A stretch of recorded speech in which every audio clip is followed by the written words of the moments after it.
Today, the court said that I am more equal, that we are more equal. Our love is just like our parents and our grandparents, and that any children that we may have in the future will be more secure. Although we celebrate today, we work to make sure that everyone like Jeff and I and Chris and Sandy, we just want to get married because it's the natural next step in our relationship. We want to join the institution of marriage not to take anything away, but to strengthen it and to live up to its ideals. So today is a good day. It's the day I finally get to look at the man that I love and finally say, will you please marry me? LGBT activists celebrated after the High Court announced the ruling on twin same-sex marriage cases today, DOMA and Prop 8, like we mentioned. Now, you just heard from the plaintiffs in that Prop 8 case, Jeff Cirillo and Paul Katami.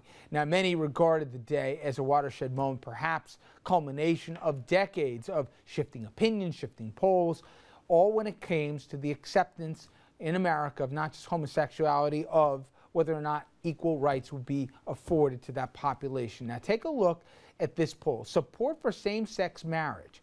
This ain't a hard poll to follow here. This has gone up from the mid-90s consistently year after year all the way up to 2013 today. Just to show how much things have changed, look at the quote from back in 2004.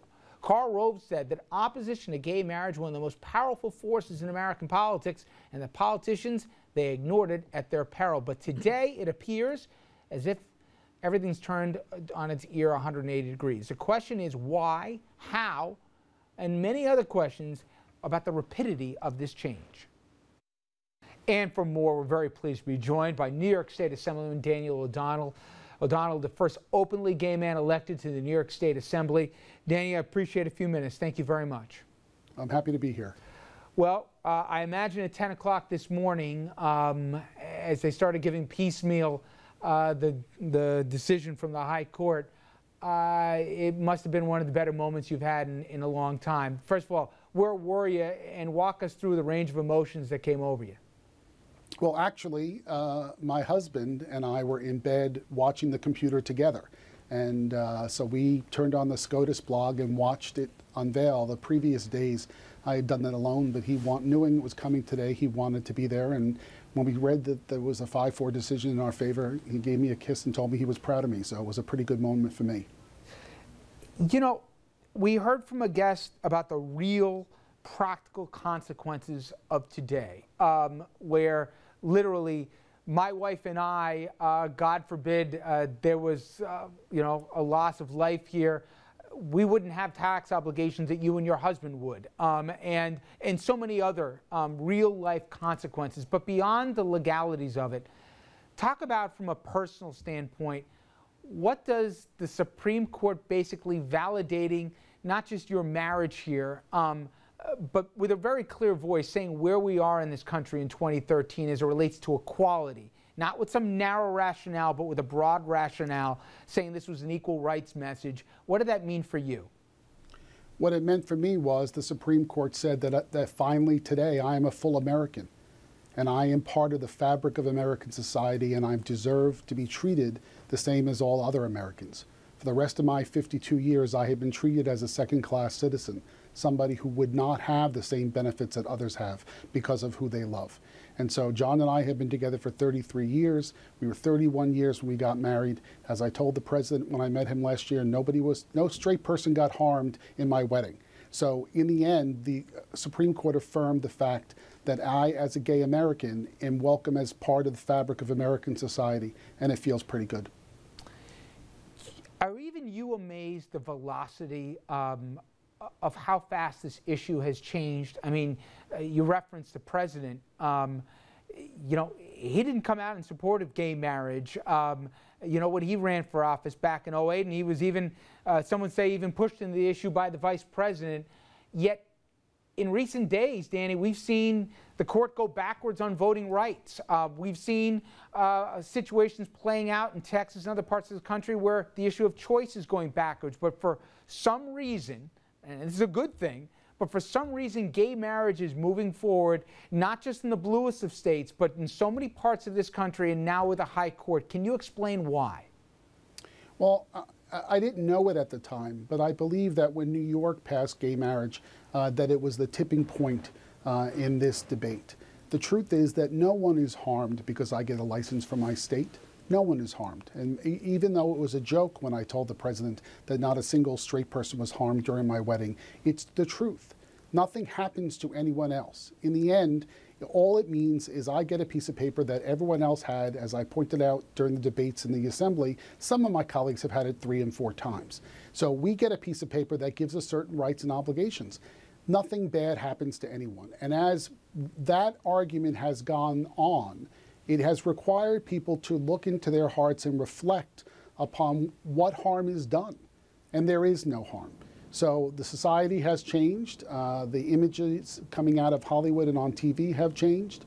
Obviously, when I was a child, there was no Will and Grace on TV or anything like that that would suggest that there are gay people around. And the truth is that to a person, almost every colleague in the assembly has come up to me and told me which member of their family is gay or lesbian.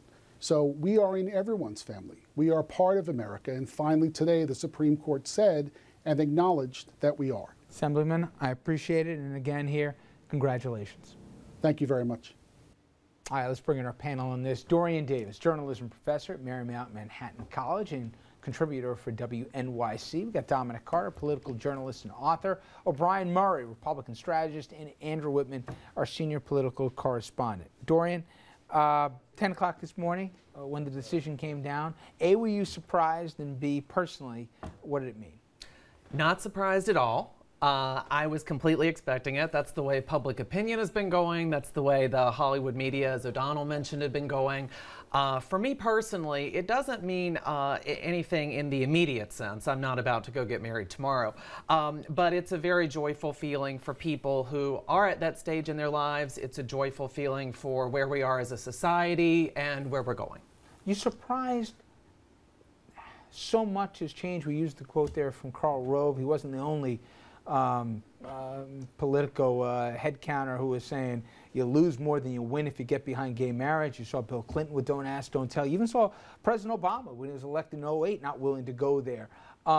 It's changed so fast. I can't think of another social issue that's moved this fast so quickly. It's shocking. You know, I mean, part of Bush's 2004 victory was the campaign against gay marriage in some of the swing states. And I think that some of what O'Donnell said is very true. Hollywood is to thank, in part, for promoting this idea that gay people are like everybody else. And, you know, Will and Grace, and Ellen DeGeneres, and it seems so trivial to talk about entertainment in that way, but I do think it's played a major role in changing people's minds, as has the coming out of our friends and family members and celebrities. It's all made a big difference. You know, he mentions it, Dominic, and I think there was Glee on the TV, and I got little kids, but sometimes you learn more if you just shut up and listen to them. And they said you should not be mean to a gay person. I guess it was one of the themes. And for little kids to say that compared to what we used to hear on the playgrounds, it's just such a cultural thing. There may have been an inevitability about this, but when you read the dissenting opinion from Justice Scalia, he wasn't crazy about, obviously, how it went down. And for some, this is still an unresolved issue. Only 13 states right now have signed up for this. Do you agree with the guest that Andrew spoke to that in 3 years, the other 30 are going to come on board? I don't know if it'll move that fast. I hope it does. Because I really believe that it's a great day today, not just for people that are gay, but for all of us that believe in equal rights for everyone. You know, we're no different. And so I hope, I watched when she said that to you, Andrew. I hope and pray that she's correct. Politically, I don't know if it'll happen that fast, but the day is coming. Well, don't forget, I mean, let's talk about the politics in this for a second. You mentioned the other states. Windsor, as a New Yorker, by the way, she got an honorary degree at NYU this year when it was the graduation. David Boies was a speaker and got a degree as well. One of the brilliant things they did here, she was not an activist. This was a woman who had a tax put on her by the IRS for inheritance, which is something that any Republican would be against anyway, trying to kill the death tax. So when you go out, and I've had a case before the Supreme Court, getting the right plaintiff that has standing, which is what they sort of had the Prop 8 issue too at this point, is quite remarkable. And a lot of credit's got to go to the movement as a whole for how they've gone about and done it so far. The question becomes, people mentioned Texas earlier today, South Carolina and other states in the South.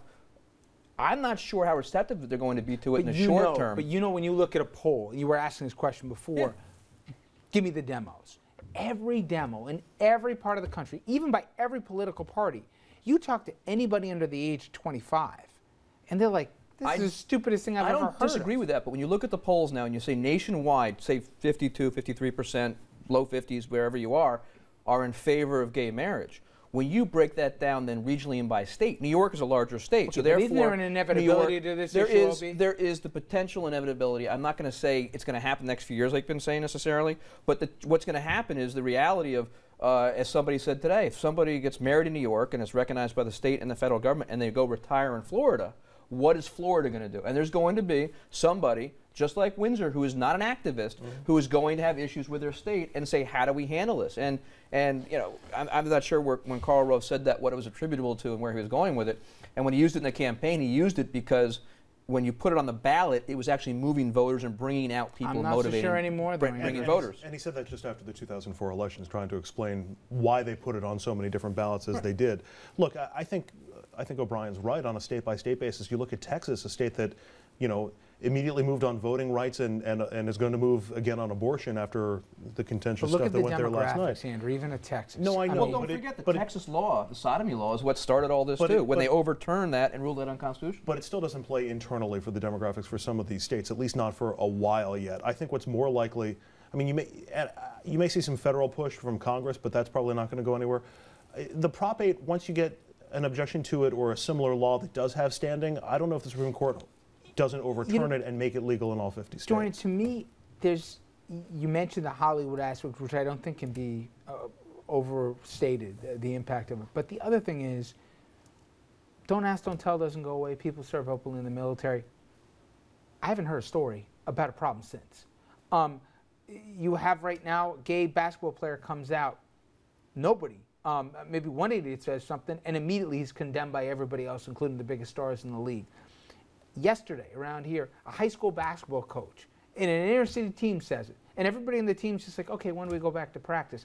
I think we all thought there was just going to be this huge backlash and this huge resistance, and there's been this collective shrug. And that, to me, is almost as telling as anything else. We didn't give the public enough credit for this.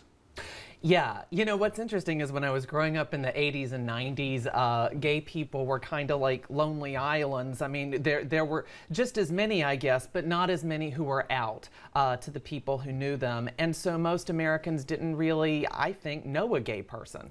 And then you had the media come onto the scene in the 1990s in the entertainment industry and really pick up the banner of gay rights, that it was okay to be a gay person and that gay people should have equal rights. And now, everybody knows a gay person, whether it's in real life or on television or in the media. And it's harder when you know people, even if you just know them digitally, it's harder to reject them. It's interesting. I grew up, my grandfather's brother was gay. He was married, gets divorced, and back then when he got divorced, the agreement was you don't see the kids ever again. That kind of stuff is off the table now, thank God, and that's all moving on, because when you separate the parents from their children, that's a whole other conversation, what's going on there. But his kids grew up without knowing he was even gay because there was no contact. I knew it. And his son met him through me when I ran to him at college. I mean, that's the kind of small world stuff. But because of the situation in the environment and people not knowing things and being able to connect, and I also think it's a different world today. It was just like, even the Dick Cheney moment where he acknowledged who his daughter was and didn't try to run away from it. All of a sudden people know that this is not a Republican or a Democrat issue. This is a family issue. This is a human issue. And I think you're going to mark down today as just another check in an inevitable progression. Well, don't forget, for America. I got to get to a break here. But I want to remind everybody, keep this conversation going online. Personal stories, please share with us. I'm not telling you how to feel about this. We'd love to get your input, but especially those who can put a human face on it. We'd love to hear those as well. Go to Facebook and Twitter and sound off. A dome has been struck down here, and what are your thoughts? We're going to take a quick break, but when we come back, we're going to come back to another issue that we've talked about quite a bit, stop and frisk. City Council will vote tonight on 2 bills that could seriously change the way this policy is conducted. Dominic's going to be speaking to the man behind those bills, Councilman Jumaane Williams. He's going to join us with much more. Stay with us.